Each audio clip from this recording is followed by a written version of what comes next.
Shalom saudara yang dikasihi oleh Tuhan Yesus Kristus. Selamat berjumpa dengan saya Pendeta Ruben Adi Abraham di dalam doa pagi pada hari ini.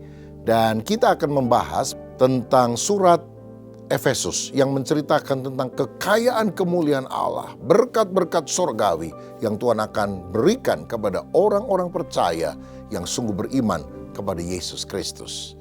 Baiklah, renungan pada hari ini saya berjudul Orang Percaya Adalah Orang Kudus.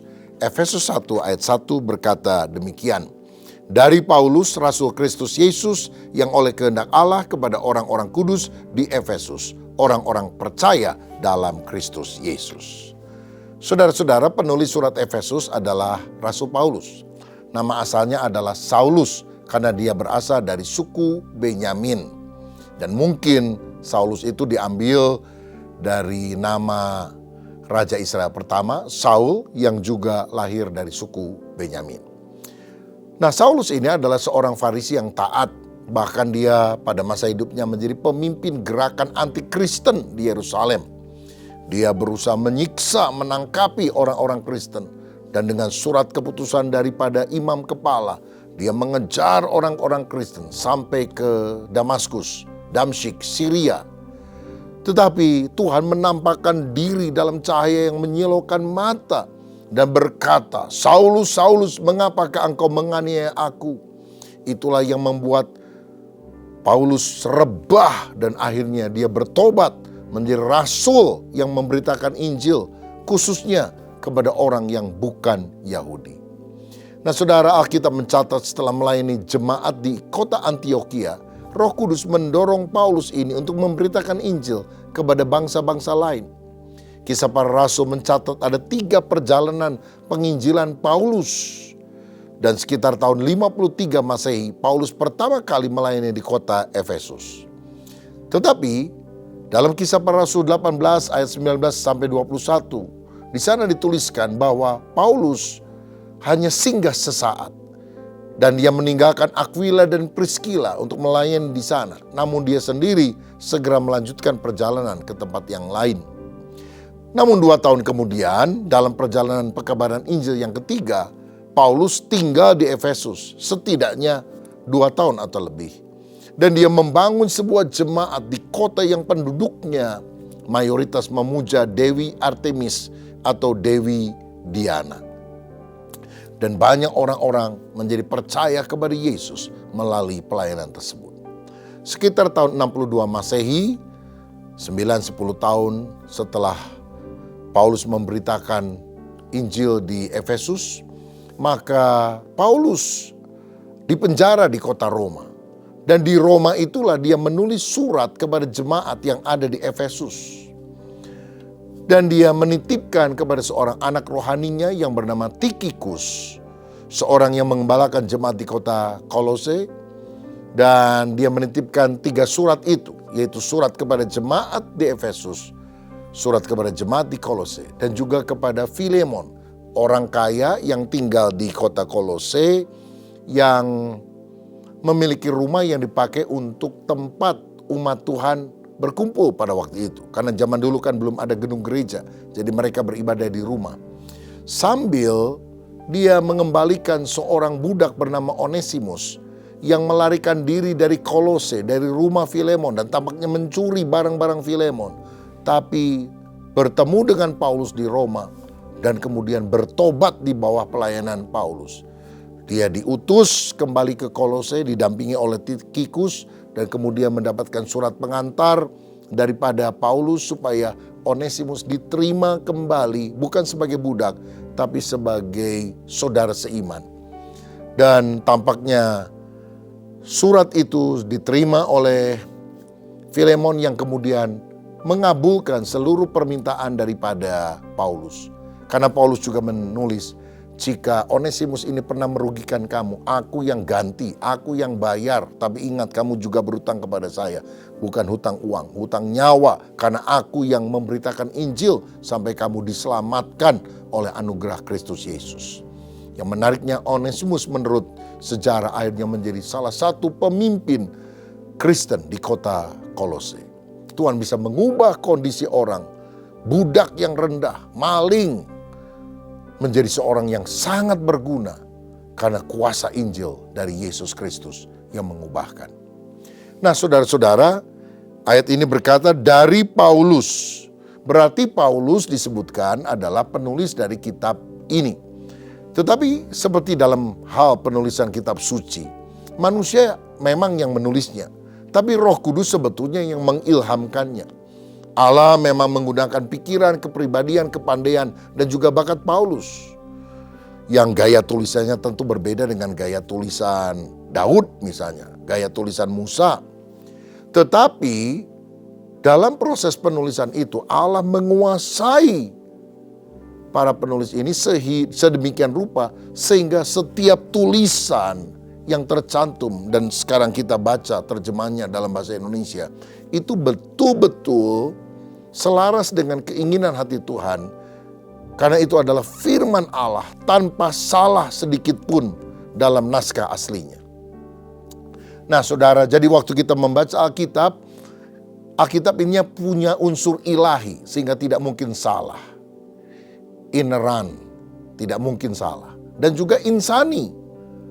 Ilahi tidak mungkin salah, tapi insani artinya dapat dipahami manusia karena ditulis dengan gaya bahasa manusia.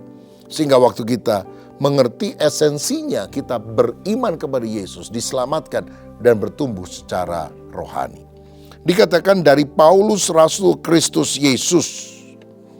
Paulus menyebut dirinya sebagai rasul, bahasa Yunaninya apostolos, artinya utusan.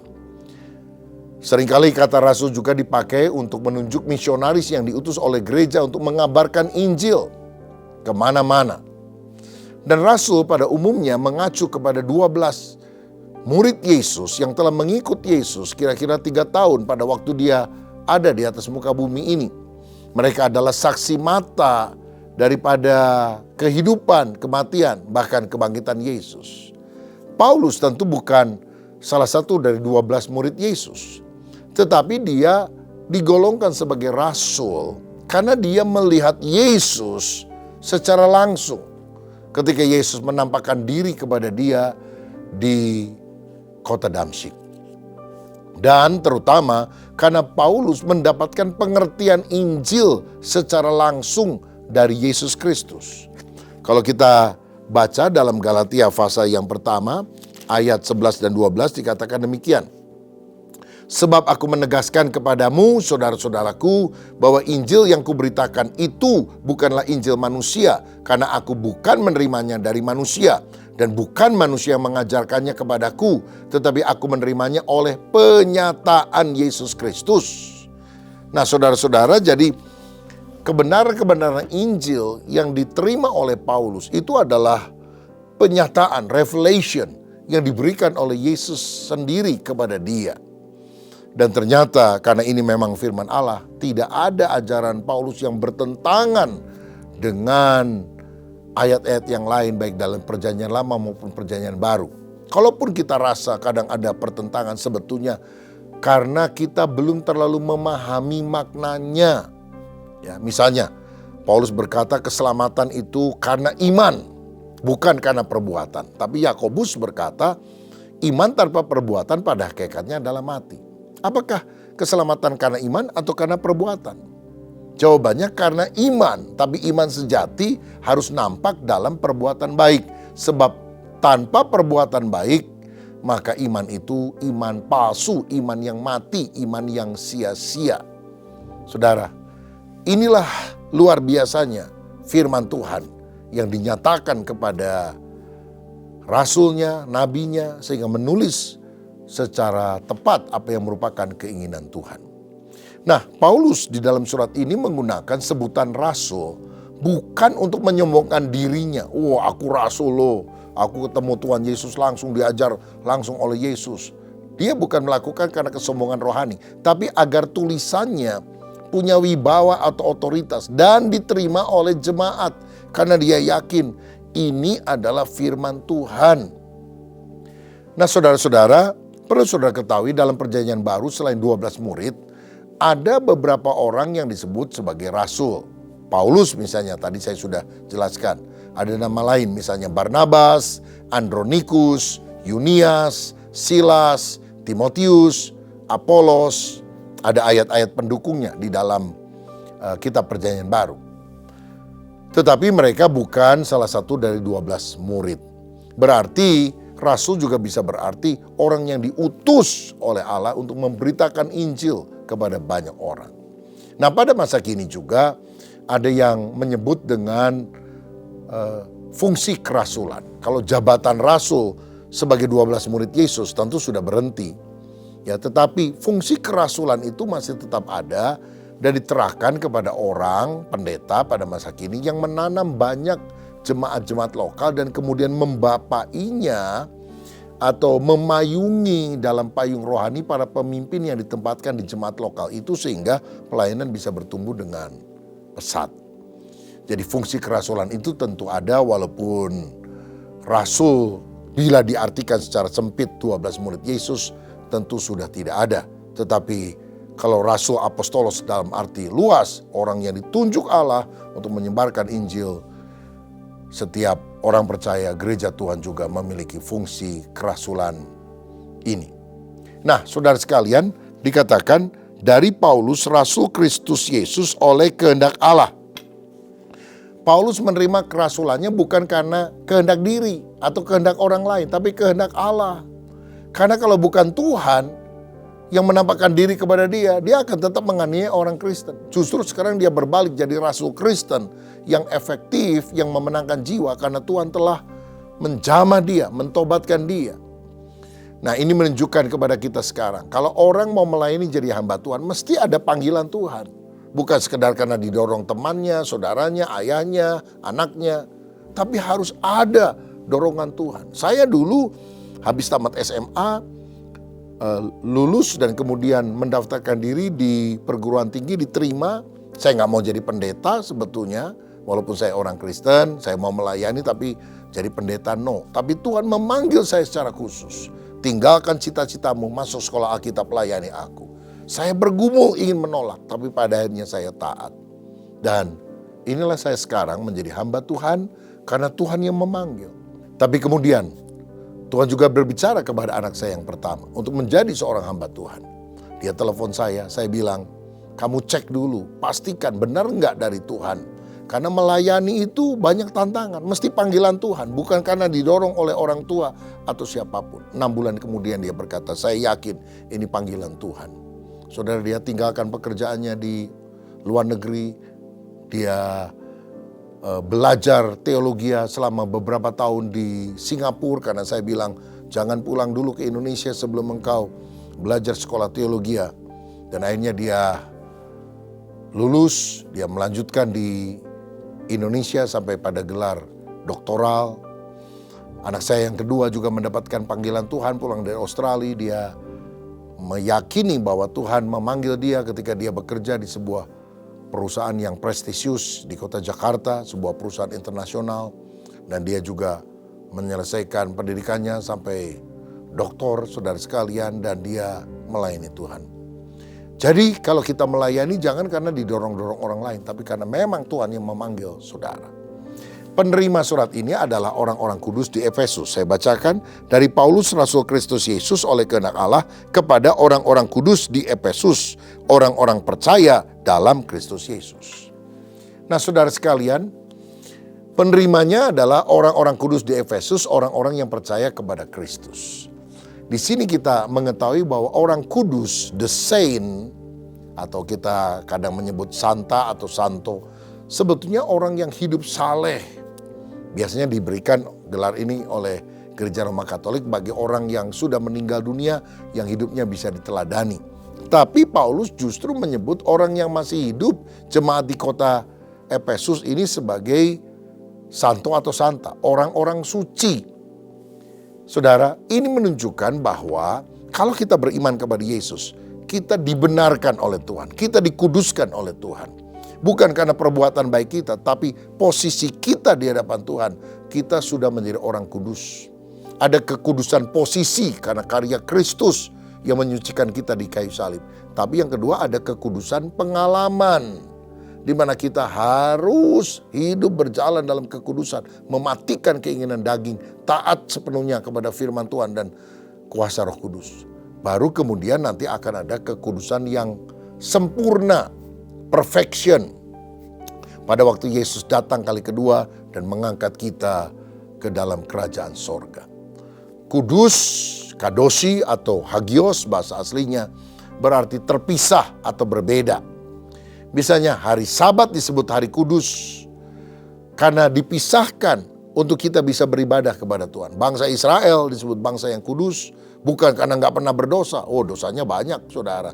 Tapi mereka dipisahkan menjadi bangsa yang khusus untuk mewartakan kabar keselamatan kepada orang yang lain. Orang Kristen disebut sebagai umat yang kudus, walaupun kadang-kadang masih banyak dosa yang kita lakukan, banyak dosa di dalam gereja, di mana kita harus bertobat. Tetapi kita sudah dipisahkan dari dunia ini untuk menjadi saksi Kristus.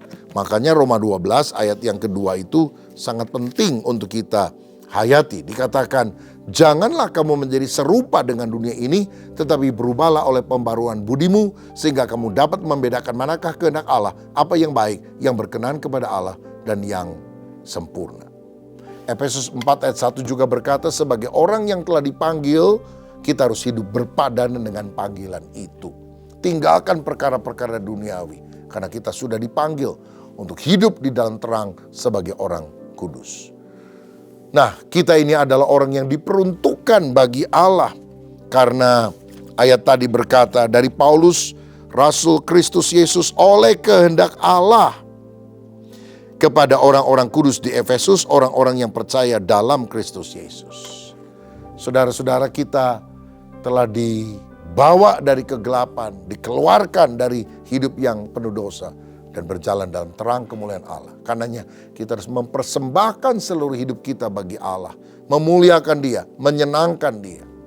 Dan itulah cirinya orang percaya. Jadi kita jadi orang kudus bukan karena kebaikan manusia, tapi karena kita percaya, beriman kepada Kristus, hidup di dalam Kristus. Makanya kalau ada orang bilang, saya orang percaya tapi nggak mau dibaptis, nggak mau pergi ke gereja, nggak mau bersekutu dengan saudara seiman, dia tidak tinggal sungguh-sungguh di dalam Kristus. Karena orang yang tinggal di dalam Kristus akan hidup berpadanan dengan panggilannya, menjadi orang yang makin hari makin dikuduskan oleh kuasa Tuhan. Saya akan melanjutkan besok dengan pembahasan yang luar biasa. Rahasia firman Tuhan dari surat Efesus ini akan memberikan bekal rohani kepada kita. Siapa di antara saudara yang hari ini punya beban doa, saya mau berdoa untuk Anda. Bapak Surgawi, kalau ada anak-anakmu yang hari ini sakit, punya masalah, punya pergumulan, dalam nama Yesus, kiranya Tuhan memberikan mujizat jalan keluar, karena kami percaya hidup di dalam Kristus adalah hidup yang penuh dengan anugerah. Kami dipisahkan dari lingkungan duniawi, supaya kami hidup bagi kemuliaan nama-Mu. Berkat-Mu atas kami, dalam nama Tuhan Yesus Kristus. Haleluya. Amin.